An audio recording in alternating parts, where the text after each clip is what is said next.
Hello, good evening everyone. My name is Pooja. We are sitting with Mr. Vikas Agarwal. He is a founder and CEO of Allport Experts.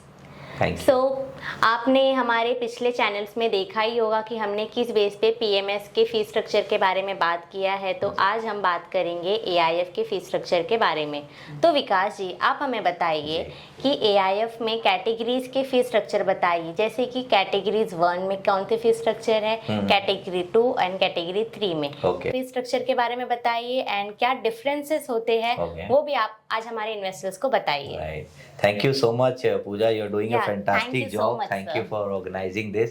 आप हमारे निवेशकों के लिए इतने समय निकाल के और उन्हें एजुकेट करने की कोशिश कर रहे हैं, तो I am sure they will be giving you lot of blessings.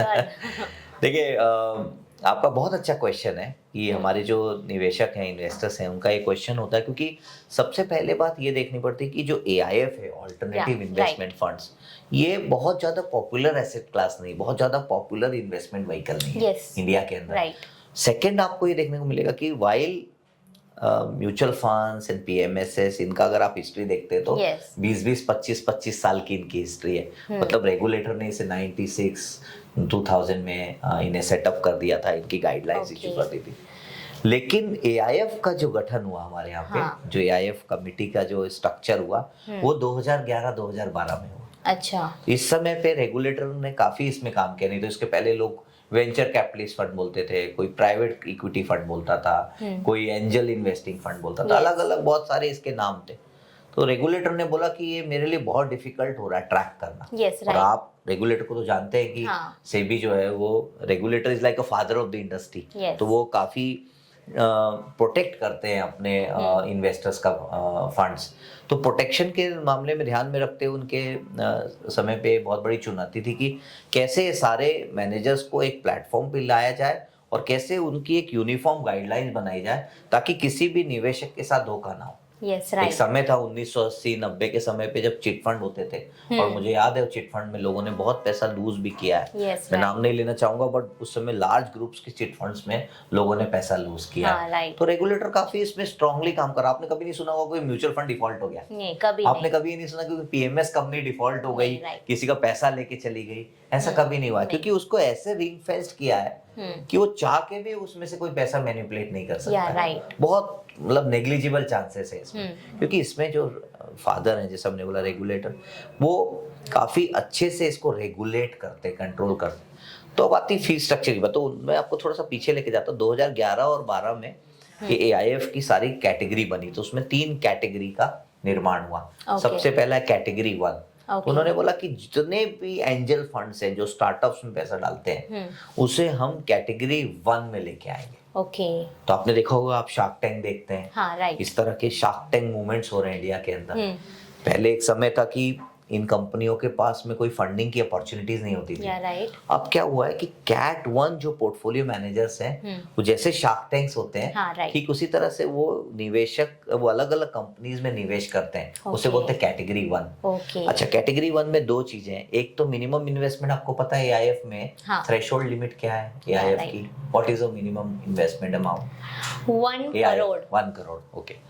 But आपको पता है कि नहीं, मुझे मैं आपसे पूछना चाहता हूँ कि इन केस ऑफ कैटेगरी 1 आप 25 लाख से भी अपना इन्वेस्टमेंट स्टार्ट कर सकते हैं। सीरियसली? और ये इसीलिए दिया गया है वे रेगुलेटर ने, यस, कि आपको जो स्टार्टअप के जो कल्चर को एक एनकरेजमेंट देना चाहती है हमारी गवर्नमेंट, मिनिस्ट्री ऑफ फाइनेंस। तो उन्होंने 25 लाख से भी आपको ये मौका दिया है कि आप इन्वेस्ट कर सकते हैं कैटेगरी 1 में। अब आता है कैटेगरी 2। कैटेगरी 2 में 3 अलग अलग तरह के स्ट्रक्चर होते हैं। अच्छा, एक होता है प्राइवेट क्रेडिट। प्राइवेट क्रेडिट में आप प्राइवेट कंपनीज को फंड लैंड करते हैं और उससे इंटरेस्ट कमाते हैं। अच्छा। दूसरा होता है real estate funds. Hello, my name is Vikas Agarwal and I am the founder of Allport. Well, one thing which has come to our knowledge is that some of you are watching the videos, not been able to subscribe to our videos. If you like us, if you like our content, then I would request all of you to please subscribe to our channel. It will nothing but help our entire team to bring in more quality content for all of you. Invite more fund managers, do more interviews, and decode the investment recipe. Thank you so much. Real estate funds में आप developer को fund करते हैं और Okay. Developer से interest कमाते हैं. Okay. फिर होता है एक private equity fund. Private equity fund क्या, जो स्टार्टअप अब ग्रो हो चुके हैं yes and they are in the verge of coming out with an IPO, yes ऐसे फंड को कैटेगरी 2 प्राइवेट इक्विटी फंड बोला जाता है. ओके तो वो हो जाता है कैटेगरी 2 में. इसके बाद होता है कैटेगरी 3. कैटेगरी 3 में भी दो तरह के अलग अलग स्ट्रक्चर होते हैं. पहला स्ट्रक्चर होता है लॉन्ग ओनली. लॉन्ग ओनली का मतलब ये होता है, if I have to quantify, if I have to say that in one statement, it is a rare combination okay of PMS and mutual funds. Okay In the sense that long only portfolio में 15 से 20 company का focus portfolio बनाया जाता है और in terms of functionality ये mutual fund की तरह फंक्शन करता है and in terms of flexibility ये पीएमएस की तरह करता है. ओके मतलब कहने का मतलब तात्पर्य ये है कि पीएमएस में जैसे कंप्लीट फ्लेक्सिबिलिटी दी है फंड मैनेजर को कि आप 10% भी अगर एक स्टॉक में लेना है तो आप ले सकते हैं अच्छा एक्सपोजर. वाओ ये सब फ्लेक्सिबिलिटी म्यूचुअल फंड में नहीं दी गई है. म्यूचुअल फंड में आप देखेंगे 40 50 60 हाँ. कंपनीज का पोर्टफोलियो होता है. यस तो फ्लेक्सिबिलिटी पीएमएस की तरह है लेकिन फंक्शन पीएम म्यूचुअल फंड की तरह करता है. Okay. म्यूचुअल फंड में क्या होता है, पूल अकाउंट होता है. हाँ. एआईएफ में भी पूल अकाउंट होता है. ओके उसमें भी सारे अलग अलग इन्वेस्टर्स को यूनिट दिए जाते हैं. right. यहाँ भी यूनिट दिए जाते हैं. अच्छा. तो ये हो गया कैटेगरी 3. तो एक ये हो गया लॉन्ग ओनली और दूसरा एक होता है उसमें long short. Okay long short में क्या होता है कि जब मार्केट में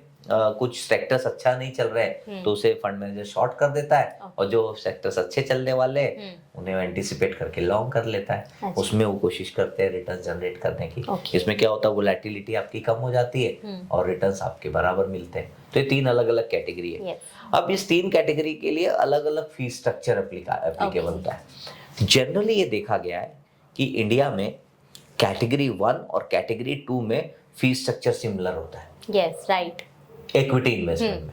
अब ये कैसे होता है, देखिए वहाँ पे फंड मैनेजर्स काफ़ी क्लोजली काम करते हैं उन कंपनियों को ग्रो कराने में. तो इसीलिए वो क्या करते हैं, फी स्ट्रक्चर हाइब्रिड चार्ज करते हैं. ओके हाइब्रिड का मतलब क्या होता है कि आपको मैनेजमेंट फीस देनी है फिक्स्ड, जनरली वो 2% की होती है. इसके अलावा अगर पोर्टफोलियो ने 10% के ऊपर रिटर्न दिया, कुछ भी हो सकता है हैंडल रेट 10%, 8%, ओके 12%, उसके ऊपर में वो 15% चार्ज करते हैं. ओके 15% भी कर सकते हैं, 20% भी कर सकते हैं. उसे कहते हैं प्रॉफिट शेयरिंग. ओके तो फिक्स फी भी लेते हैं, प्रॉफिट शेयरिंग भी लेते हैं. तो आप बोलेंगे कि भाई ये तो थोड़ा एक्सपेंसिव है विकास, दोनों आप क्यों चार्ज करते हैं. हाँ देखिए क्या होता है, जैसा मैंने बोला, ये जो फंड मैनेजर है उन कंपनियों के साथ उनके बोर्ड में बैठ के उस कंपनी को ग्रो कराने में मदद करते हैं. ओके तो इसमें रिटर्न्स भी थोड़े से ज्यादा बनते हैं, एक्स्ट्राऑर्डिनरी रिटर्न्स बनते हैं.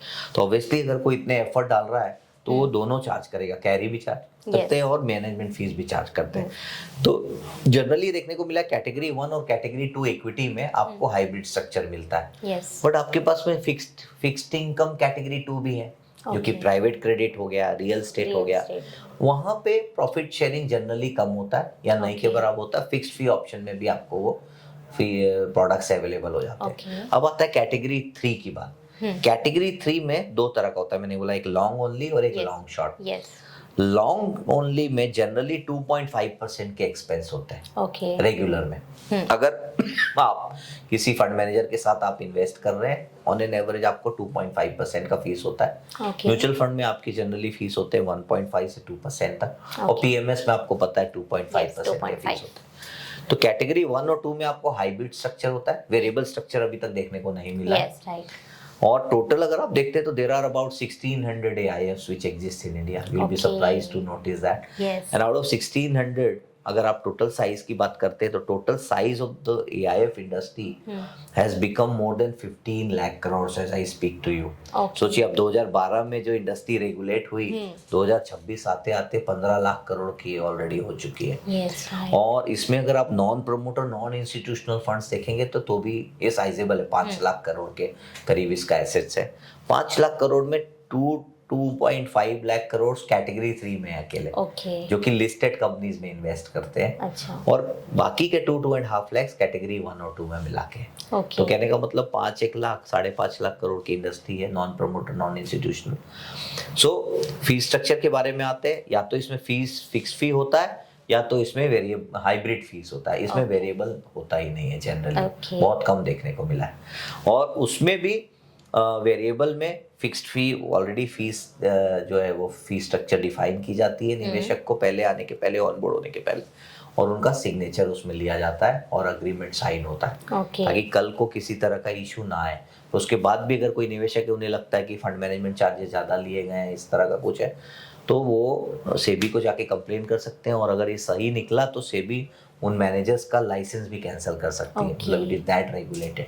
और इसके अलावा जनरली 40 से 50 पैसे के इसमें एक्सपेंस भी होते हैं, जैसे ऑडिटिंग रिपोर्ट निकालना, एलिवेशंस के बारे में कुछ, या ब्रोकरेज बाइंग और सेलिंग में, Yes, right. इस तरह का 40 से 50 पैसे के इसमें एक्सपेंस देखने को भी मिलते हैं। ओके तो ये फी स्ट्रक्चर होता है।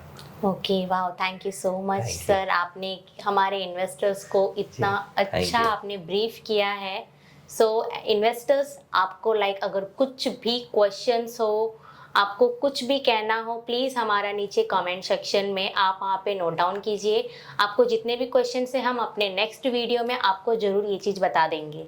जी। Okay, yeah thank you so much, Thank and you. Thank you so much Vikas ji, thank you.